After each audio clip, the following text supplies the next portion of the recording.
Irmãos, nós separamos o texto de Atos capítulo 2 para refletirmos com a igreja. Já convido você a abrir sua Bíblia e nós vamos gastar 3 quintas-feiras só para falar de Atos 2. Nós falamos quinta-feira passada sobre Atos 2, de 1 a 13. De 1 a 13. Hoje nós vamos falar sobre Atos 2, de 14 a 41. E quinta-feira que vem a gente vai falar de Atos 2, de 42 a 47. Abra aí sua Bíblia, vamos ler Atos capítulo 2, a partir do versículo 14. O relógio já está ali, para quem não sabe, tem um relógio ali agora. E eu estou de olho ali na hora, mas vamos lá. Então Pedro levantou-se com os 11 e em alta voz dirigiu-se à multidão: homens da Judéia e todos os que vivem em Jerusalém, deixem-me explicar-lhes isto. Ouçam com atenção. Estes homens não estão bêbados como vocês supõem. Ainda são 9 horas da manhã. Ao contrário, isto é o que foi predito pelo profeta Joel. Nos últimos dias, diz Deus, derramarei do meu espírito sobre todos os povos. Os seus filhos e as suas filhas profetizarão. Os jovens terão visões, os velhos terão sonhos. Sobre os meus servos e as minhas servas derramarei do meu espírito naqueles dias, e eles profetizarão. Mostrarei maravilhas em cima no céu e sinais embaixo na terra: sangue, fogo e nuvens de fumaça.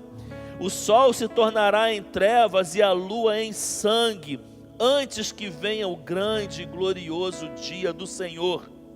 E todo aquele que invocar o nome do Senhor será salvo. Israelitas, ouçam estas palavras: Jesus de Nazaré foi aprovado por Deus diante de vocês por meio de milagres, maravilhas e sinais que Deus fez entre vocês por intermédio dele. Como vocês mesmos sabem, este homem lhe foi entregue por propósito determinado e pré-conhecimento de Deus, e vocês, com a ajuda de homens perversos, o mataram, pregando-o na cruz. Mas Deus o ressuscitou dos mortos, rompendo os laços da morte, porque era impossível que a morte o retivesse. A respeito dele disse Davi: eu sempre via o Senhor diante de mim, porque Ele está à minha direita, não serei abalado. Por isso meu coração está alegre, a minha língua exulta. O meu corpo também repousará em esperança, porque tu não me abandonarás no sepulcro, nem permitirás que o teu santo sofra decomposição. Tu me fizeste conhecer os caminhos da vida, e me encherás de alegria na tua presença. Irmãos, posso dizer-lhes com franqueza que o patriarca Davi morreu e foi sepultado, e o seu túmulo está entre nós até o dia de hoje. Mas ele era profeta e sabia que Deus lhe prometera sob juramento que colocaria um dos seus descendentes em seu trono.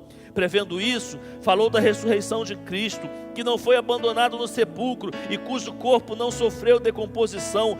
Deus ressuscitou este Jesus, e todos nós somos testemunha desse fato.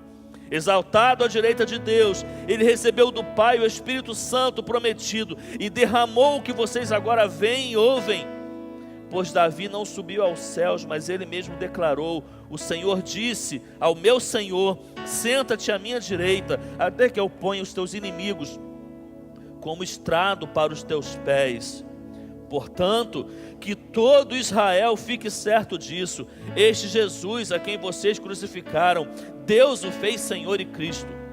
Quando ouviram isso, ficaram aflitos em seu coração e perguntaram a Pedro e aos outros apóstolos: irmãos, que faremos? E Pedro respondeu: arrependam-se e cada um de vocês seja batizado em nome de Jesus Cristo para perdão dos seus pecados, e receberão o dom do Espírito Santo, pois a promessa é para vocês, para os seus filhos e para todos os que estão longe, para todos quantos o Senhor, o nosso Deus, chamar.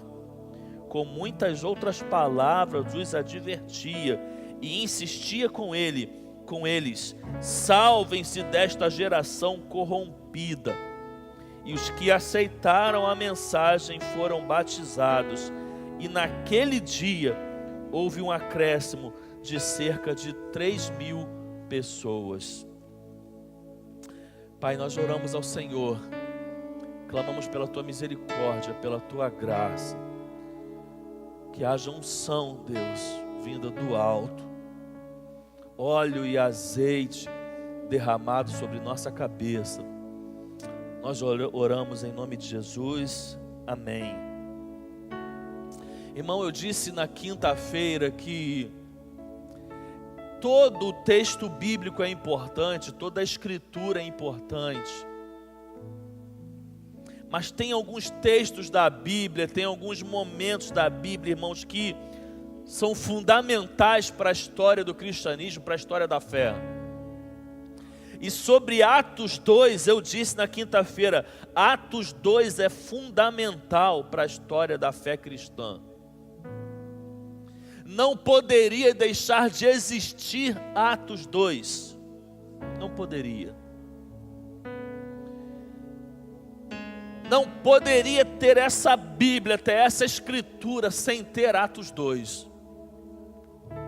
Porque Atos 2 marca muita coisa na nossa fé, irmãos, na fé cristã. Atos 2 é o cumprimento de uma promessa. Promessa feita por quem? Pelo Senhor Jesus Cristo. Por exemplo, Atos capítulo 1, versículo 8: mas receberão poder quando o Espírito Santo descer sobre vocês, e serão minhas testemunhas em Jerusalém, em toda a Judéia e Samaria e até os confins da terra. Atos 2 é o cumprimento dessa promessa, é o momento em que a igreja reunida do Senhor Jesus recebe poder vindo do alto, recebe o Espírito Santo. Mas não é só o cumprimento de uma promessa, é um marco, é um marco.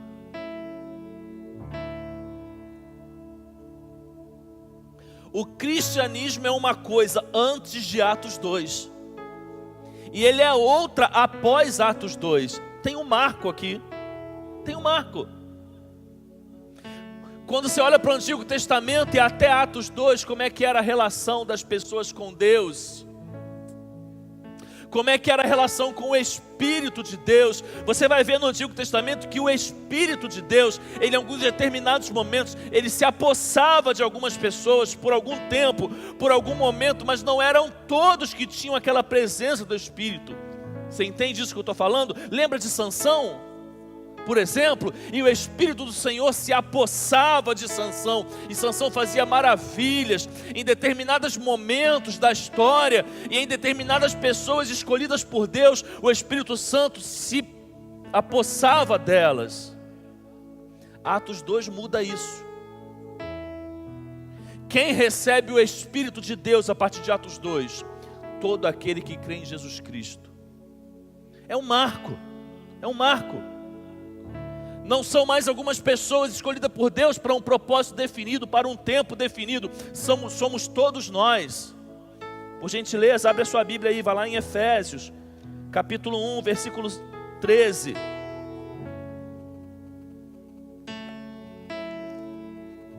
Efésios, capítulo 1, versículo 13. Quando vocês ouviram e creram na palavra da verdade, o evangelho que os salvou, vocês foram selados em Cristo com o Espírito Santo da promessa. Quando que nós fomos selados com esse Espírito Santo, irmão, segundo o texto bíblico? Quando nós ouvimos e cremos na palavra da verdade. Você já ouviu e creu na palavra da verdade? Você tem o Espírito Santo.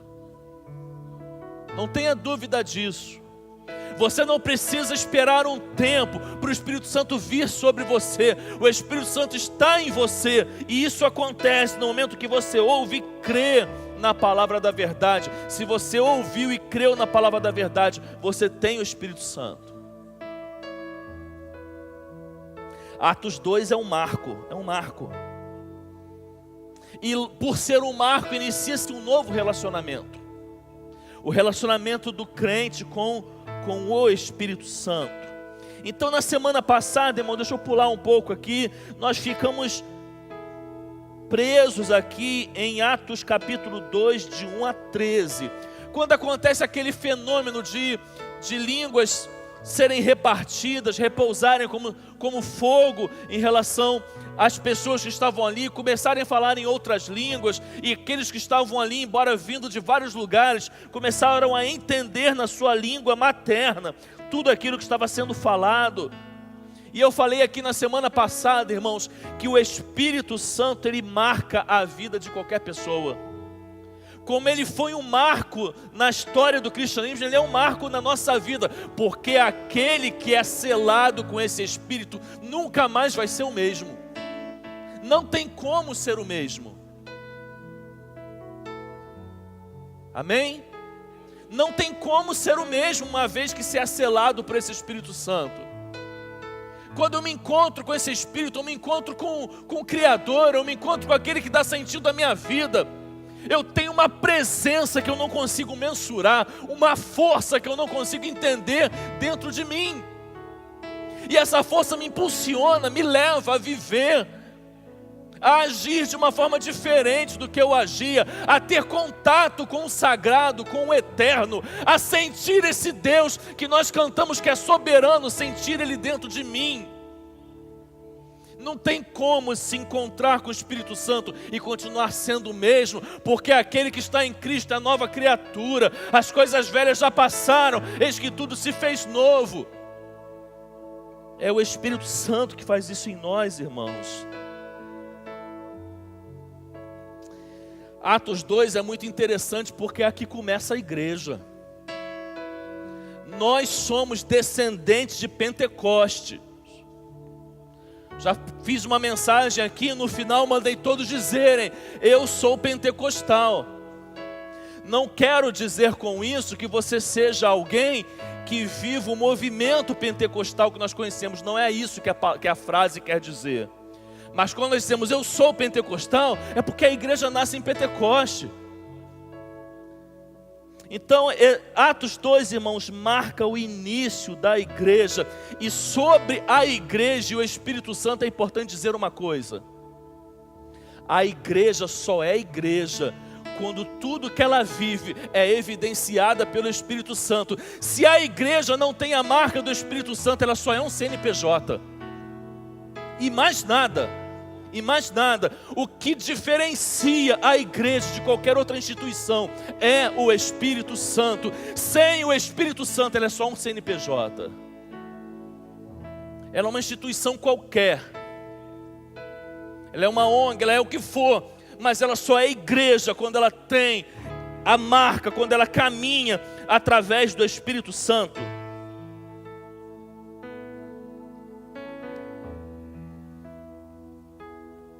E falei aqui semana passada que o Espírito Santo é aquele que traz equilíbrio para a igreja. Equilíbrio. Quer ver se uma igreja tem a marca do Espírito Santo?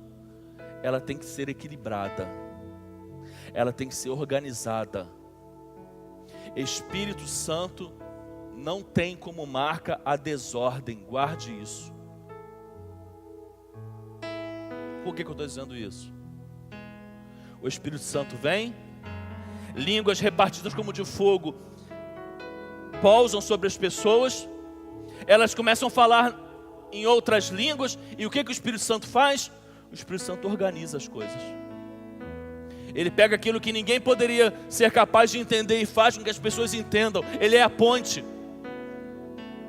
O Espírito Santo é a ponte da igreja, é a ponte que une eu a você, que nos une uns aos outros, que pega todas as nossas diferenças, coloca nesse lugar e faz com que a gente consiga se relacionar. Isso é a obra do Espírito Santo.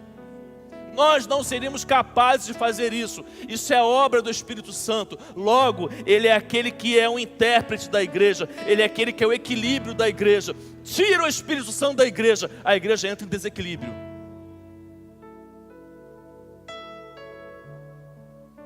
Não é o nosso papel ser juiz, mas dizendo isso, não é difícil olhar para uma igreja e ver se ela tem a presença do Espírito Santo, não é verdade? Basta ver se ela tem equilíbrio. Basta ver se ela tem unidade. Basta ver se, embora as pessoas sejam diferentes, elas consigam se relacionar. Porque se não forem capazes, o Espírito Santo já está longe dali há muito tempo. E hoje, irmãos, a gente vai entrar naquela parte em que acontece isso, línguas estranhas começam a ser faladas, o Espírito Santo faz a ponte, Ele é o intérprete daquilo, e uns começam a não entender aquilo, acharem que eles estavam bêbados, não entendem, não têm discernimento, e Pedro levanta e prega um sermão. Pedro faz uma mensagem, Pedro é o pregador aqui do dia. E ele prega a palavra de Deus. E no final 3.000 pessoas se convertem. Olhando para a pregação de Pedro e entendendo que aqui nós temos o início da igreja, eu quero tirar lições para nós como igreja, nesse texto que nós lemos, que foi de Atos capítulo 2, versículo 14 até o versículo 41. Eu quero olhar para esse texto nesse momento como igreja. Quando eu olho como igreja no coletivo, eu também não deixo de olhar no individual, mas eu entendo que esse texto ele fala conosco hoje como igreja. Como igreja.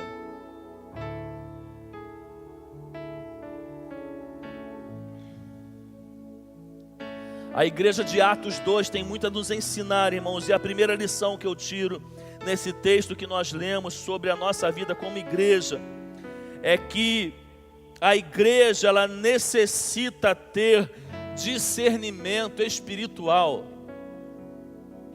Discernimento espiritual. Versículos 14 e 15 de Atos 2. Então Pedro levantou-se com os 11 e em alta voz dirigiu-se à multidão: homens da Judéia e todos os que vivem em Jerusalém, deixem-me explicar-lhes isto, ouçam com atenção. Estes homens não estão bêbados como vocês supõem, ainda são 9 horas da manhã. O que Pedro, irmãos, movido por esse Espírito Santo, está fazendo aqui? O que ele está fazendo aqui? Aquilo que eu e você precisamos fazer em vários ambientes da nossa vida: trazer a palavra de discernimento. Discernimento. Acontece aquilo, muitos não entendem nada, ficam criticando, estão bêbados, e Pedro pega a palavra e fala: meu irmão, não é nada disso. Não é nada disso aí que você está pensando, não é nada disso que está acontecendo. O que está acontecendo aqui é o cumprimento de uma palavra. Pedro, queridos, movido pelo Espírito Santo, ele está trazendo uma palavra de discernimento, uma palavra de entendimento. Logo, a igreja que caminha com o Espírito Santo, ela precisa ser o porta-voz das palavras de discernimento, porque tem coisas que só se discernem espiritualmente. Pega a sua Bíblia aí, caminha, vai lá em Mateus capítulo 17. Mateus capítulo 17, versículos de 18 a 21.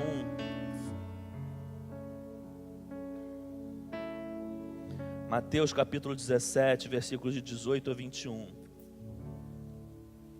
Jesus repreendeu o demônio. Este saiu do menino, que daquele momento em diante ficou curado. Então os discípulos aproximaram-se de Jesus em particular e perguntaram: por que não conseguimos expulsá-lo? Ele respondeu: porque a fé que vocês têm é pequena.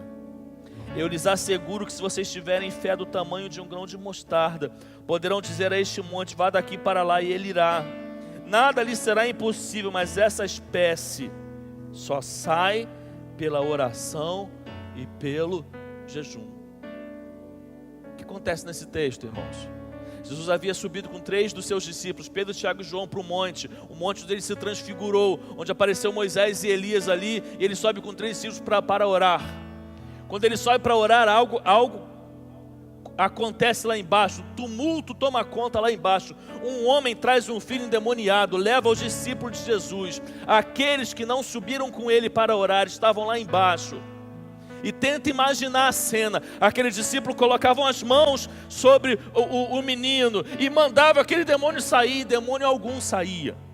E cada vez mais aquilo ficava pior. E tem um pai assistindo tudo aquilo, e diz o texto que o demônio pegava o menino, jogava no fogo, jogava na água, fazia loucuras com aquele menino. E os discípulos, seguidores de Jesus, colocavam as mãos sobre eles e não conseguiam expulsar. E Jesus lá em cima orando, o culto acontecendo lá em cima, o diabo fazendo arruaça lá embaixo.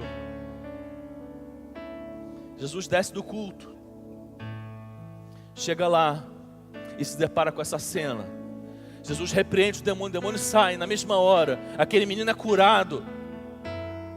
Não entendendo isso, e aí entra o discernimento, não entendendo, os discípulos vão até Jesus pedir explicação. Senhor, por que nós não conseguimos expulsar? Aí Jesus diz, porque a fé de vocês é pequena, e porque essa casta só sai com jejum e oração. Aonde estava a falta de discernimento dos discípulos? Discernimento em não orar.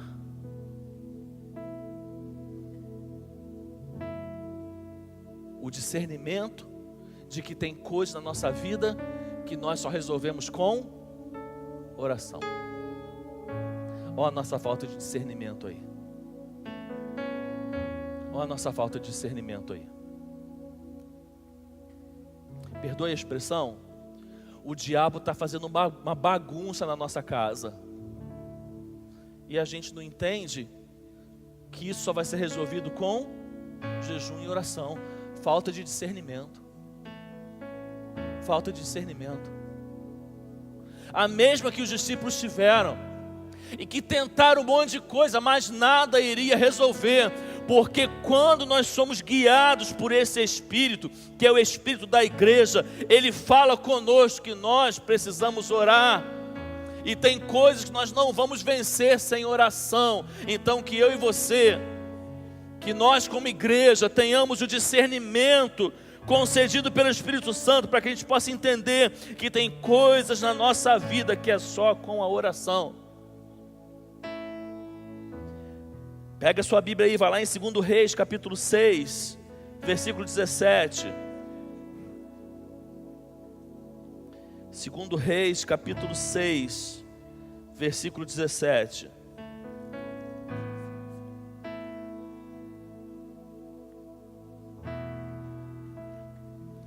Texto fantástico também, nós já pregamos aqui na igreja. E Eliseu orou: Senhor, abre os olhos dele para que veja. Então o Senhor abriu os olhos do rapaz, que olhou e viu as colinas cheias de cavalos e carros de fogo ao redor de Eliseu. Havia guerra, como algo muito comum que acontecia no Antigo Testamento. Guerra entre o povo de Israel com outro povo. E acontecia algo interessante aqui nesse contexto desse capítulo. Depois você pode ler, se você puder, 2 Reis capítulo 6. Acontecia algo interessante aqui. O exército, tenta imaginar isso, o exército inimigo reunindo todos os seus homens para traçar o planejamento para atacar Israel. Imagina isso. Israel lá, presa fácil ao ataque dos inimigos. Então os inimigos se reuniam e definiam: nós vamos agir dessa forma, nós vamos por esse caminho, nós vamos usar essa estratégia. Aí sabe o que acontecia? o Espírito do Senhor, esse que no Antigo Testamento descia só em alguns momentos, ia lá em Eliseu e falava para ele, ó, o inimigo lá acabou de se reunir e decidiu isso, isso, isso e isso. Aí Eliseu ia até lá o rei de Israel, ó, nossos inimigos lá acabaram de se reunir e definiram que eles vão atacar a gente por cima a tal hora, de tal forma, vai ter tanta gente em tanto lugar, tanta gente em outro lugar. O que Israel fazia? Fugia da estratégia que o inimigo havia lançado. E isso acontecia uma vez, e acontecia outra, até que chegou uma vez que os inimigos estavam reunidos lá, e quando o rei vem de novo montar um planejamento, alguém se levanta lá, pelo amor de Deus, rei, fique esperto, a gente está cansado de fazer planejamento aqui, nada adianta, porque o Deus de Israel lá vai para Eliseu e fala para ele tudo o que vai acontecer. Ele conta para o rei de Israel e não adianta a gente fazer nada. Então vamos mudar a estratégia. Em vez de atacar Israel, vamos atacar Eliseu. A gente prende Eliseu. Se Deus falar para ele, como é que ele vai lá falar com o rei? Aí eles vão, descobrem onde Eliseu está, descobrem a casa que Eliseu está, vão lá e cercam aquela casa. Cercam aquela casa. Era muito comum também naquela época o profeta ter discípulos. Se você for lá em 2 Reis, capítulo 4, lembra da viúva do azeite? Ela chega até Eliseu e fala, olha, o meu marido que morreu era teu discípulo. Então era muito comum os profetas terem discípulos. E um dos discípulos que mais marca a vida do profeta Eliseu era Geazi. E eles estão lá, só Geazi e Eliseu na casa. Tenta imaginar a cena. Só Geazi e Eliseu. Aí Geazi acorda, vai lá na janela da casa. E quando ele olha pela janela, ele vê o exército sírio todo em volta da casa. Todo em volta. Armados. Com muitos homens. Muitas pessoas. Para poder capturar Eliseu e Geazi. Ele vai desesperado, afoito, sem fôlego, acorda Eliseu e fala, acorda. Já era, nossos inimigos estão lá fora, eles vieram pegar a gente, eles estão armados, tem muito homem lá fora, tem muita gente lá fora, a gente está perdido. Eliseu não esboça nenhuma atitude de medo, de preocupação, e deixa quieto aquele jovem. Ele vai de novo na janela e vê a mesma cena, ele fica desesperado mais uma vez com aquilo, e ele volta até Eliseu, acorda, nós vamos morrer, você precisa fazer alguma coisa, sei lá, a gente vai morrer. Aí Eliseu faz uma oração, que é essa oração que nós lemos. Senhor, abre os olhos desse menino para que ele veja. Eliseu está orando para que Geazi tenha discernimento, porque ele está desesperado, porque ele está sem discernimento.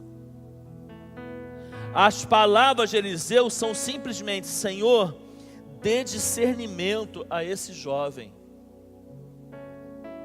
E Deus dá. Ele volta para a janela. Quando ele volta para a janela, ele continua vendo o exército sírio, mas ele também vê aquilo que ele não havia visto antes. Ele vê um exército celestial por trás de todo aquele exército sírio. Discernimento.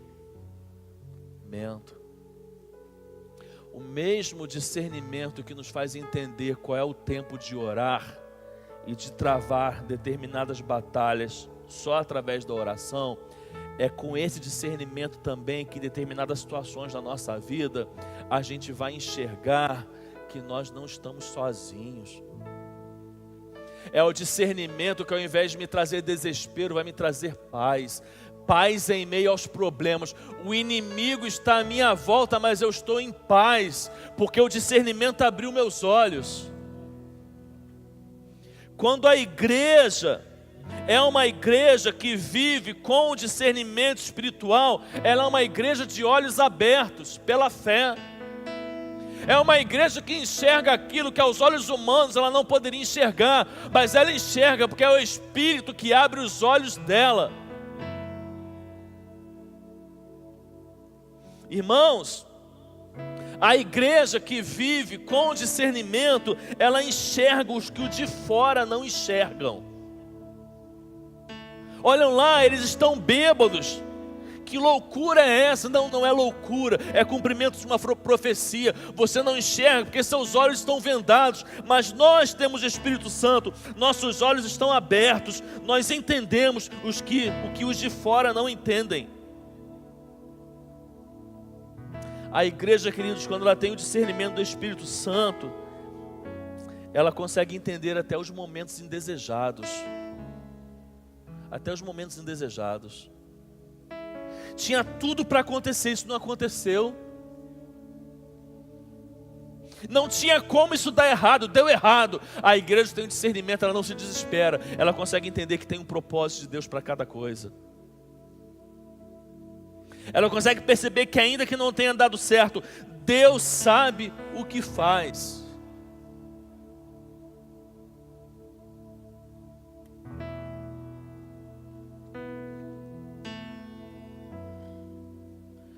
Irmãos, nós precisamos, através desse relacionamento nosso com o Espírito Santo, pedirmos a todo instante discernimento a Deus. Discernimento. Irmãos, tem crente que vive a vida numa perspectiva muito material, muito materialista. Irmãos, tem crente que vive a vida cristã com os olhos vendados. Meu irmão, começa a pedir a Deus para que Deus tire as vendas dos seus olhos. Comece a enxergar as coisas em relação à sua casa, à sua família, ao seu relacionamento conjugal, aos seus filhos, que não são materiais, que são espirituais, para que você, enxergando, consiga lutar com as armas certas e não com as armas erradas, como você vem lutando até hoje. Começa a orar para Deus poder abrir os seus olhos. Faça a oração de Eliseu. Deus, abre os meus olhos para que eu veja. Tem determinadas áreas na minha vida que nunca mudam, que nunca deu certo, que estão sempre erradas. Deus, eu quero enxergar o que está acontecendo aqui. Espírito Santo de Deus, me dê discernimento, abra os meus olhos. Abra os meus olhos.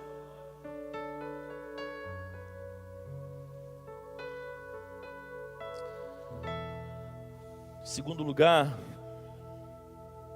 a igreja de Atos 2, que tanto tem para nos ensinar, irmãos, ela nos ensina também que a igreja precisa ter como regra de vida as Escrituras, a palavra de Deus. Atos capítulo 2, versículos de 16 a 21. Ao contrário, isto é o que foi dito pelo profeta Joel. Nos últimos dias, diz Deus, derramarei do meu espírito sobre todos os povos. Os seus filhos e as suas filhas profetizarão. Os jovens terão visões, os velhos terão sonhos. Sobre os meus servos e as minhas servas derramarei do meu espírito naqueles dias, e eles profetizarão. Mostrarei maravilhas em cima no céu e sinais embaixo na terra: sangue, fogo e nuvens de fumaça. O sol se tornará em trevas e a lua em sangue, antes que venha o grande e glorioso dia do Senhor. E todo aquele que invocar o nome do Senhor será salvo. O que eram as Escrituras, irmãos, no tempo dos apóstolos? Era só o Antigo Testamento. Só depois, anos depois, através de concílios, que nós vamos ter a formação do cânon, para que chegue nisso aqui que nós temos hoje. Na época dos apóstolos, a Escritura era o Antigo Testamento. Quando Pedro ele vai falar dentro de um cenário onde muitos não estão tendo discernimento, o que ele cita? O que ele usa? Ele usa a Bíblia. Ele usa a Escritura. Essas palavras de Pedro aqui estão lá em Joel, lá no profeta Joel, lá no Antigo Testamento. Abre aí para você conferir. Joel capítulo 2, versículos de 28 a 32. Depois de Oséias, tá? Você achar na tua Bíblia aí. Oséias, Joel. Isaías, Jeremias, Lamentações, Ezequiel, Daniel, Oséias e Joel. Joel capítulo 2, de 28 a 32.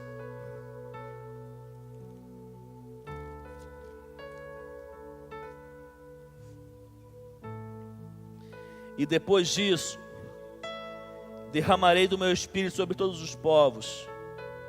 Os seus filhos e as suas filhas profetizarão. Os velhos terão sonhos, os jovens terão visões. Até sobre os servos e as servas derramarei do meu espírito naqueles dias.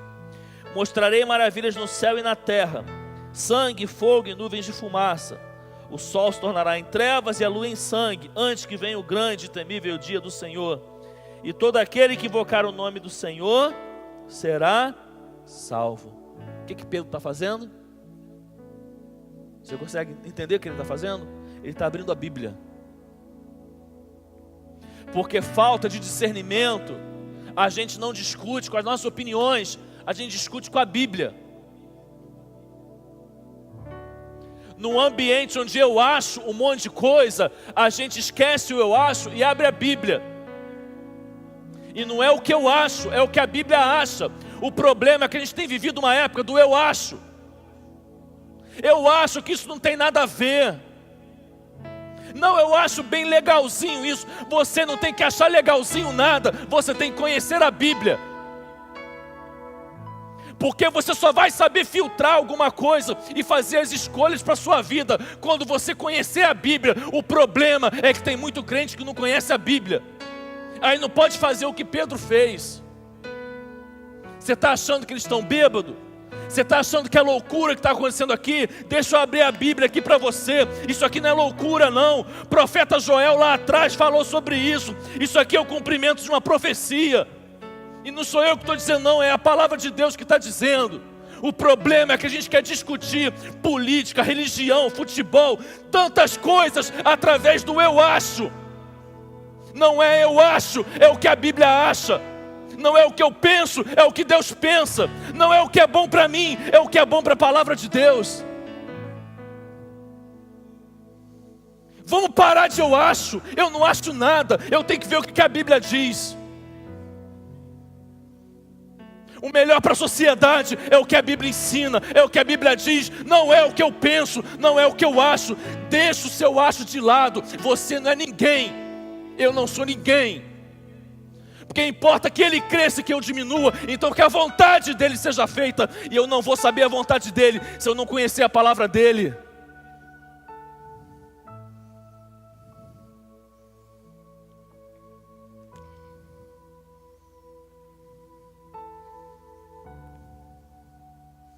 Terceiro lugar, a igreja de Atos 2, representada pela boca de Pedro, é uma igreja que confronta o pecado. Atos capítulo 2, versículo 22 e 23.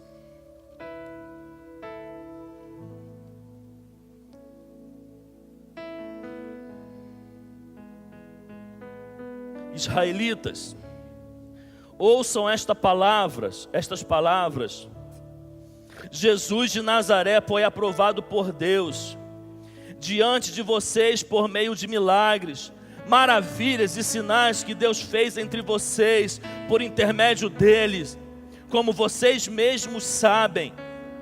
Este homem lhes foi entregue por propósito determinado e pré-conhecimento de Deus, e vocês, com a ajuda de homens perversos, o mataram pregando na cruz.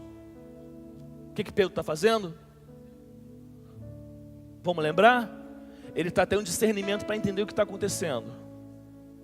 Ele usa a palavra de Deus para poder valer o que ele está dizendo. E ele aponta o dedo e fala: vocês são assassinos, vocês são pecadores. Quero pegar esses dois últimos tópicos, de que a igreja precisa viver baseado nas Escrituras, e dizer, e esse que eu falei agora, da igreja confrontar o pecado. Eu estou cansado de ver a igreja que faz tudo menos o que a Bíblia diz. Eu estou cansado de entrar em igreja e estar perto de pessoas que pregam tantas coisas contrárias à Bíblia. Assim como eu estou cansado dessa baboseira de que a Bíblia não confronta o pecado e de que tudo pode. Eu estou cansado disso, desse amorzinho barato, dessa pregação barata, dessa pregação que não vai levar ninguém para o céu. Eu estou cansado disso. Um amor barato que não existe.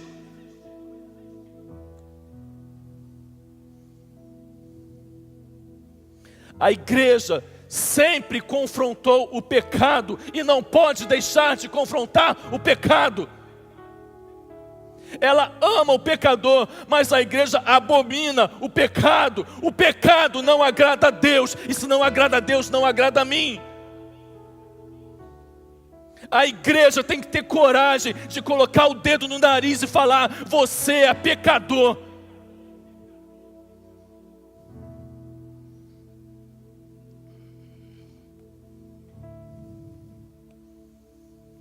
Em último lugar,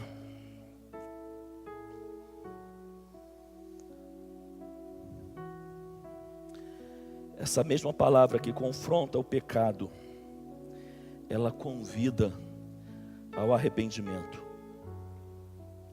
Continuando no sermão de Pedro, versículo 38. Pedro então respondeu: arrependam-se e cada um de vocês seja batizado em nome de Jesus Cristo para perdão dos seus pecados, e receberão o dom do Espírito Santo. Presta atenção, eu estou encerrando aqui minha palavra. Ninguém, se quiser guarda essa frase, ninguém entrará no céu sem saber que é pecador. Ninguém entrará no céu sem saber que é pecador. Você não vai salvar ninguém se você não mostrar para a pessoa que ela é pecadora e que ela precisa de arrependimento.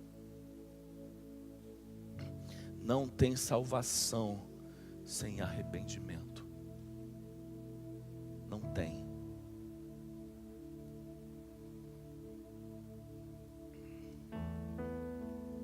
A igreja precisa pregar que as pessoas precisam se arrepender. Vocês são pecadores, foi isso que Pedro fez. Jesus veio aqui amando de Deus e vocês mataram, vocês são assassinos deles. Vocês precisam se arrepender. Quantas pessoas se converteram nesse sermão? 3.000. Ele não prometeu o carro do ano. Ele não prometeu casa própria. Ele não falou: venha para Jesus e continue como você está. E 3.000 pessoas se converteram. O problema é que a igreja não quer mais pregar esse sermão, porque a igreja se prostituiu, porque a igreja se vendeu. E a igreja quer dizer para as pessoas: vem cá, que a gente vai arrumar uma roupa aqui e vamos fazer essa roupa no seu molde, para que você possa vestir. Quando na verdade ela deveria dizer: aqui tem uma roupa e é você que tem que se adaptar a ela, e não ela a você.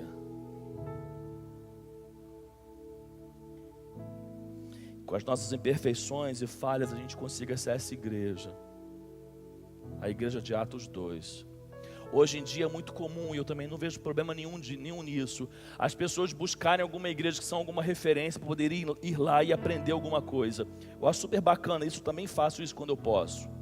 Eu pego uma igreja que é exemplo de alguma coisa, eu vou lá tentar aprender alguma coisa. Só que muitos não olham para a maior igreja que poderia ensinar as maiores coisas, que é a igreja de Atos 2. A igreja que mais pode dar mentoria para nós hoje é a igreja de Atos 2, é a igreja primitiva. Não existe um movimento de igreja tão bem sucedido quanto esse. Que Deus nos abençoe. Que a expressão de Deus complete essa palavra no nosso coração. Ministério de louvor.